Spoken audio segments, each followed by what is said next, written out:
many of the viewers at home are dealing with teens and thinking, how do I broach this topic? What do I do? I don't want to come on too strong, but I don't want to be too lighthearted and not have parameters because things might go out of control. And then we see, the worst of the worst on social media. So we need some guidance here as to how to deal with the situation. What do you suggest for us? Okay, so lots to unpack on this topic. This is a big topic. And so number one is you want to make dating as part of your everyday conversation. Like, I'm really against conversations with parents when we've got this topic in our brain and we don't want to talk about it until like, okay, I'm going to wait till they're 12 or 14. Just make it as part of your everyday conversation. If you see somebody and it kind of reminds you of, if ex-boyfriend or ex-girlfriend, it's like, oh gosh, that looked like my friend that I had when I was, like, make it so it's not a big deal. Okay. It's not a big deal. And so it's just kind of organic and part of the conversation. And even at dinner time, I don't know how this came up. Last week, one of my sons asked me, Mommy, how many boyfriends have you had? and my husband are like having our door like, we're having this conversation. Okay. So, and it just kind of happened, and then so I talked about, I had 3 boyfriends, Brent had 2 girlfriends, and then it was like, okay, pass the carrots. Yeah. It was like a 2-minute conversation, but I thought, that's good, just so you want to kind of have it organic. That's funny, because Leo would be like, define girlfriend. Yeah. That's true. I don't know if you want to throw that number out there. Oh. But that's interesting, because you kind of have to think about, what am I going to be 100% real about? What am I going to try and fudge a little bit? Yes. You mentioned here that kids want to hear about your experiences. Yes. They don't necessarily want to be lectured. Yes. So you have to pick and choose, what are the experiences I'm going to share with you? Because they can learn a lot from that, and then they think, oh, you're human too. You've been through this. Absolutely. And so that's tip number 2, share your stories. Share your stories. Share your stories about dating. Share your stories about, and I think, when it's a story and it's not a lecture, they're way more open to hear about it.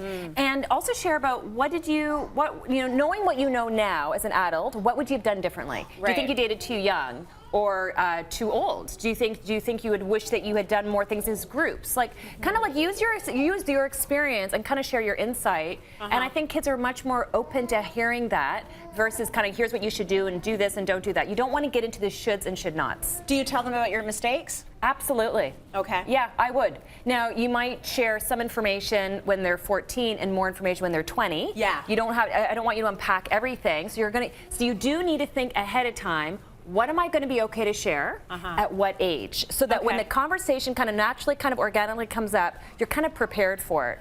Versus like, oh no, this is the time. Yeah, you don't want to be anxiously, an anxious parent around this topic. It can't be the whole build up to the talk. No, I totally disagree with the talk. Yes, the dating talk. No, it's little dribs and drabs all the time whenever it comes up, which makes a lot of sense to me.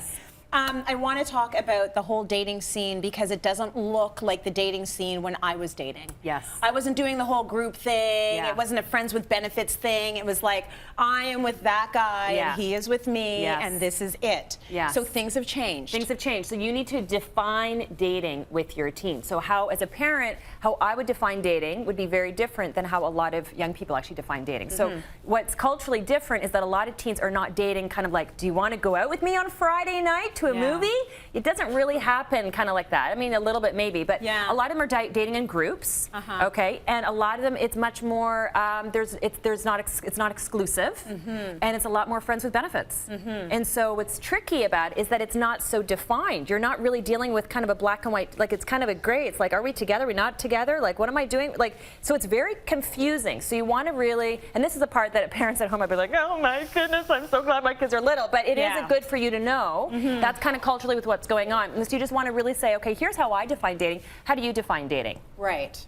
And then you have to ask them, are you comfortable with that? Yes. Are you comfortable with this idea of everything being sort of loosey-goosey casual? Like that would drive me nuts. I know, me too. I need to know. Structure. I want parameters. Like I need it's a personality type. Do you like me or not? Where's the guidebook? Right, yeah. So that's going to be kind of the next tip is once you kind of hear with what you're saying, get them to define their own guidelines. I'm a very big advocate for getting children and adolescents to start doing their own creative thinking. Okay. Okay, so where the mistakes sometimes fall with parents and teenagers is parents are like, I want you to do this, don't do this, don't do this, and it's very directive. The more we direct our kids, they may comply, they may like agree with it, but then they rebel in their 20s, and I've seen that happen a lot. So what you want to do is kind of create a culture where you're like, well, what do you think about this? Do you think that's a good thing? And ask them very specific questions like, what age, let's just kind of go through some of the nuts and bolts of it. Age. What age do you think that you would actually be ready for dating? Emotionally, and here's the thing about the age thing. Where, there's like the physical age, like,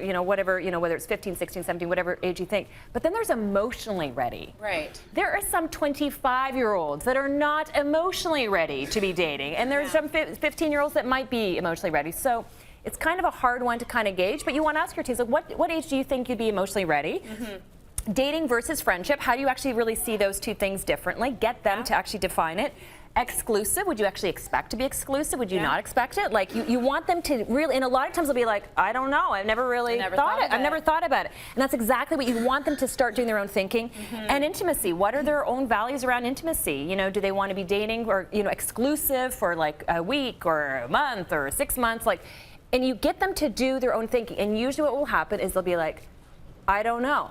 Right. That's usually with what you're going to hear. And it's like, great, then, let's talk it out. That's exactly why it's good to actually have that conversation. Okay. And you say while you're having that conversation, use real words. Use real words. It's oral sex. Yes. It's all of these things that are happening. Don't get all cutesy with it. Do not get all cutesy, but it's very important. Use euphemisms. No, you want to just use the words. Use the real words. Use the real words. It's very, very important. And then once you kind of listen to them and you've tried to get them to kind of do their own thinking, then as a parent, then you can actually start setting your own guidelines. Right. So a few things. As an age, I mean, I don't know about your family. In my family, my parents had an age around not to date before you're 16. Okay. And some people might call that old-fashioned. For me, I actually liked it. It gave me an out. I didn't have to worry about it. Right. And so I was talking with, even in the maker room, with some of the other experts, saying, what age do you think is appropriate? And over again, we hear kind of like grade 10 and grade 11. I definitely would not recommend it younger than that. Right.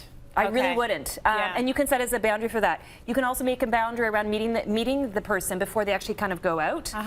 Again, I love that one. Well, when people think, oh my goodness, that's so old-fashioned. I'm like, listen, parents, you can dictate. You can't control whether or not what they do, but you can control in terms of the structure, the boundaries that you help to facilitate in your home. Right. So sometimes I feel like we're giving too much power. Like, take our power back in a healthy way, in actually a healthy way. I brought all my boyfriends home, even the ones my parents never wanted to see. Come on in and meet my parents. You know what? But then at least that they're meeting the parents, and your parents actually know what's going on. That's right. And then last one is to really talk about healthy dating. How would you define healthy dating? Okay. And really have that kind of conversation. There's so much we can talk about on this. I'm sure we'll pick it up again another day. Great tip.